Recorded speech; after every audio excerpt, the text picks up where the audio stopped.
Recently আমি ভাবছিলাম যে আমার চার্জারটার ওপর একটা কোনো পেন্টিং করা যাক, তো চলো সেইটাই আমি তোমাদের সঙ্গে আজ শেয়ার করি।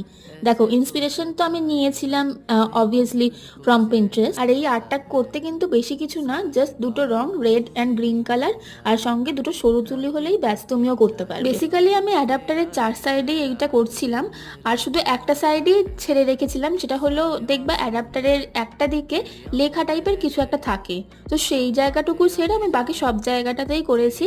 আর ফার্স্ট আমি চেরিগুলো করে নিয়েছিলাম, দেন আমি হাত দিয়েছিলাম এই পাতাগুলো। আমি অবশ্য ভাবছিলাম যে কিরকম হবে না হবে, বাট করার পর আমি দেখলাম যে না, বেশ কিউট টাইপেরই লাগছে জিনিসটা। আর বলে রাখা ভালো, আমি এখানে ইউজ করেছিলাম দুটো অ্যাক্রেলিক কালার। আর দেখো, আস্তে আস্তে আমিও কিন্তু তোমাদের সঙ্গে গল্প করতে করতে পুরো পেন্টিংটাও ফিনিশ করে ফেললাম, ব্যাস কমপ্লিট। তাহলে বাড়িতে বসে কিন্তু তোমরাও ফ্রি টাইমে নিজেদের যে কোনো অ্যাডাপ্টারের ওপর এরকম ক্রিয়েটিভিটি শো করতে পারো, তাদের জিনিস আর মন দুটোই কিন্তু বেশ সুন্দরই থাকে।